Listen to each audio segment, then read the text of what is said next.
बिल्कुल मंदबुद्धि बेटे को सेट करना चाहता है, कैंसर से पीड़ित है, 4th स्टेज में है, इसलिए वो चाहता है उसको सेट कर दूं बलजीत यादव को डिस्ट्रॉय करने के लिए।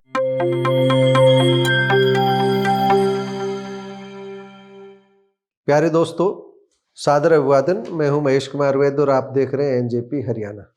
दोस्तों, आज पड़ोस की बात करेंगे, बहरोड की बात करेंगे। रेवाड़ी से सटे बहरोड विधानसभा क्षेत्र में जो कुछ हो रहा है वह सब आप जानते ही हैं, मीडिया की सुर्खियां बना हुआ है। बहरोड के पूर्व विधायक बलजीत यादव ईडी के शिकंजे में है। मंगलवार की रात उन पर कार्रवाई हुई थी शाहजहाँपुर टोल प्लाजा के पास। ईडी ने उनको गिरफ्तार किया था।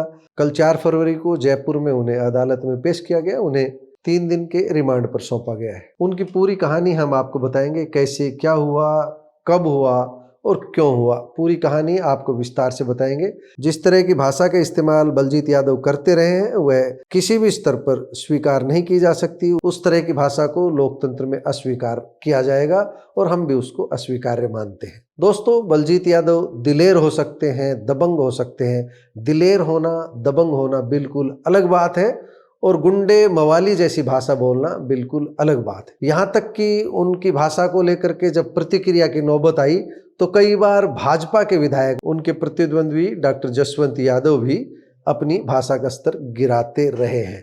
लेकिन कभी कभी, उतना तो नहीं जितना बलजीत यादव ने गिराया, लेकिन बलजीत यादव बनाम डॉक्टर जसवंत यादव की लड़ाई लंबे समय से चली आ रही है। लंबे समय से लोग चटकारे ले लेकर के चौपालों पर उनकी सी ग्रेड की भाषा को सुनते रहे हैं। इस तरह की भाषा कभी भी स्वीकार नहीं हो सकती। लेकिन अब मामला ईडी की छापामार कार्रवाई से जुड़ा है।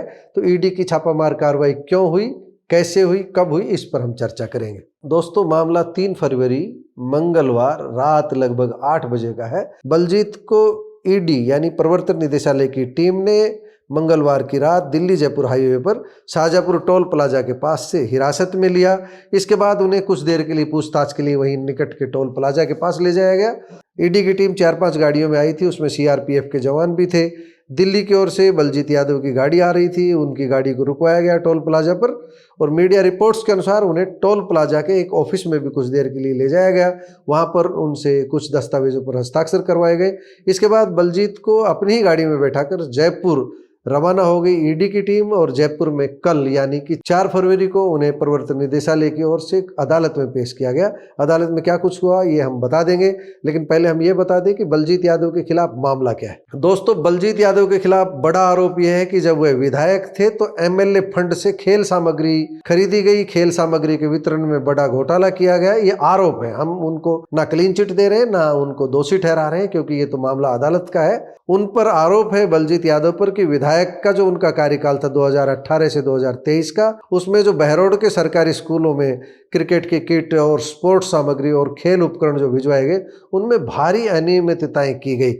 विभिन्न ऐसी फर्मों से माल खरीदा गया जो अस्तित्व में नहीं थी, या तो उनके परिजनों की थी या उनके स्वजनों की थी या उनके निकट के लोगों की थी। उन्हीं फर्मों से ये सामान की आपूर्ति स्कूलों में की गई और जो बाजार मूल्य था उससे 2.5 गुना से अधिक तक कीमत वसूली गई।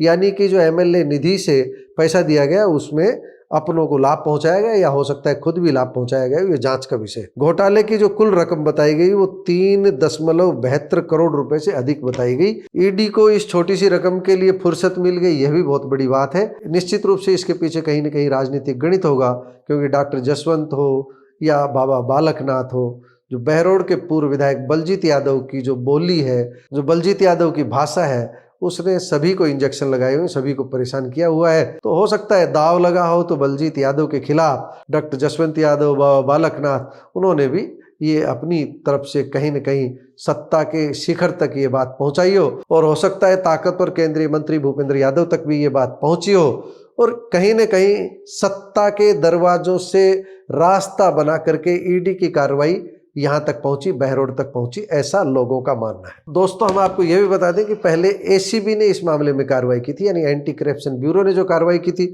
उसमें क्या क्या बरामद हुआ था वह हम आपको बता देते हैं। हम मीडिया रिपोर्ट्स के आधार पर आपको बता रहे हैं। इस घोटाले के संबंध में सबसे पहले एसीबी ने बलजीत यादव, उनके सहयोगियों और संबंधित फर्मों के खिलाफ मामला दर्ज किया था। इसके बाद ही ये मामला ईडी ने धन शोधन यानी मनी लॉन्ड्रिंग के आरोप में एक्शन लिया। ईडी की कई टीमों ने 23 और 24 जनवरी 2025 को बलजीत यादव और उनके सहयोगियों के 10 ठिकानों पर छापेमारी की थी। ईडी ने ये छापेमारी जनवरी में की थी, 23 और 24 जनवरी को, लेकिन बलजीत यादव को गिरफ्तार नहीं किया गया था। बलजीत यादव की गिरफ्तारी 3 फरवरी मंगलवार को रात 8 बजे लगभग उन्हें हिरासत में लिया गया था। ईडी ने जो कार्रवाई की थी जनवरी में 23-24 जनवरी को, 8 स्थानों पर की थी। इनमें अलवर, दौसा और जयपुर की जो उनकी संपत्तियां थी। हरियाणा के रेवाड़ी में भी बलजीत के रिश्तेदारों के ठिकानों पर सर्च कार्रवाई हुई थी, सर्चिंग की गई थी, ईडी ने सर्च की थी और छापेमारी में कुल 31 लाख रुपए नगद, आभूषण, करोड़ों की संपत्ति के दस्तावेज और अन्य संदिग्ध कागजात, डिजिटल दस्तावेज बरामद हुए थे। जांच के बाद ये सामने आया था कि 32 सरकारी स्कूलों में खेल सामग्री की आपूर्ति की सिफारिश पूर्व विधायक बलजीत यादव ने की थी, जिसमें टेंडर में नियमों का उल्लंघन हुआ। ईडी की यह कार्रवाई मनी लॉन्ड्रिंग रोकथाम अधिनियम के तहत हो रही है। फिर स्पष्ट कर दें, हमें उनकी भाषा से विरोध है। वह अपने बचाव में जो कुछ कह रहे हैं वह सच हो सकता है, इसलिए हम फिर एक बार दोहरा रहे हैं कि बलजीत यादव की बात यह है इन घोटालों के बारे में कि पूरी तरह राजनीति की जा रही है उनके साथ। ये राजनीतिक कारणों से ईडी कार्रवाई कर रही है। हम आपको यह भी बता दें कि बलजीत यादव की अपनी राजनीतिक स्टाइल है। उन्होंने अपने विधायक कार्यकाल के दौरान गहलोत सरकार को खुला समर्थन दिया था, लेकिन गहलोत सरकार के खिलाफ भी वह बाद में खड़े हो गए थे। गहलोत सरकार के खिलाफ वह उस समय खड़े हुए थे जब नकल माफिया की चर्चा चल रही थी और गुरुकुल यूनिवर्सिटी के फर्जीवाड़े की और नकल माफिया की चर्चा चल रही थी। उस समय वो खड़े हो गए थे। उन्होंने काले कपड़े पहनकर दौड़ लगाई थी, लोगों का ध्यान आकर्षित किया था, मीडिया का ध्यान आकर्षित किया था।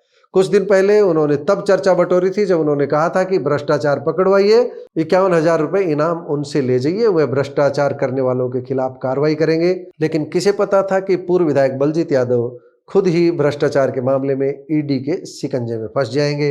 हुआ यही है।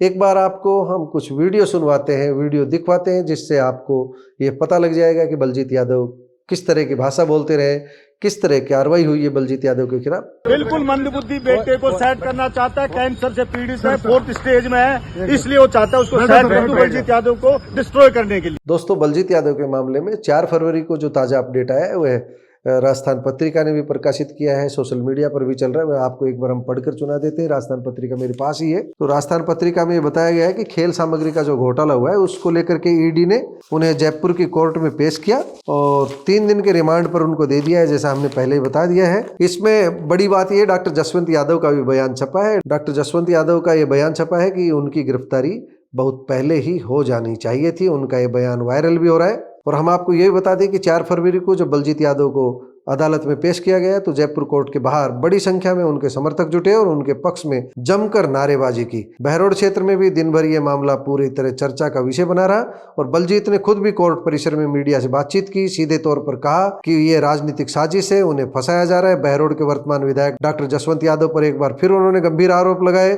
और बलजीत ने कहा कि सत्य परेशान हो सकता है, पराजित नहीं हो सकता। मुझे राजनीतिक साजिश के तहत झूठा फंसाया गया है, लेकिन बलजीत ईडी से दबने वाला नहीं। ये बातें उन्होंने सीधे सीधे कार की खिड़की पर खड़े होकर भी कही। मीडिया वाले उनके पास पहुंचे, उनसे भी कही, सत्यमेव जयते की बात कही। बलजीत ने आरोप लगाया कि वर्तमान विधायक खुद गंभीर बीमारी से जूझ रहे हैं और अपने बेटे का राजनीतिक भविष्य सुरक्षित करने के लिए मुझे रास्ते से हटाना चाहते हैं, लेकिन सच जल्द सामने आएगा और मैं बेदाग होकर यहाँ से निकलूंगा। ये उन्होंने बात कही। और अब एक बार आपको कोर्ट की कार्रवाई की बता देते हैं। अदालत ने 3 दिन के उनको रिमांड पर दिया, यानी कि अब 7 फरवरी को उनकी दोबारा पेशी होगी। देखना है इस मामले में न्यायालय का क्या फैसला आता है, कब आता है। लेकिन कुल मिलाकर हम ये कह सकते हैं कि बलजीत यादव को इस समय ईडी के शिकंजे में जो फंसाया गया है उसके पीछे कहीं न कोई राजनीतिक कारण भी हो सकता है। लेकिन दूध का धुला साबित करने के लिए बलजीत यादव को अदालत में तर्क देने होंगे।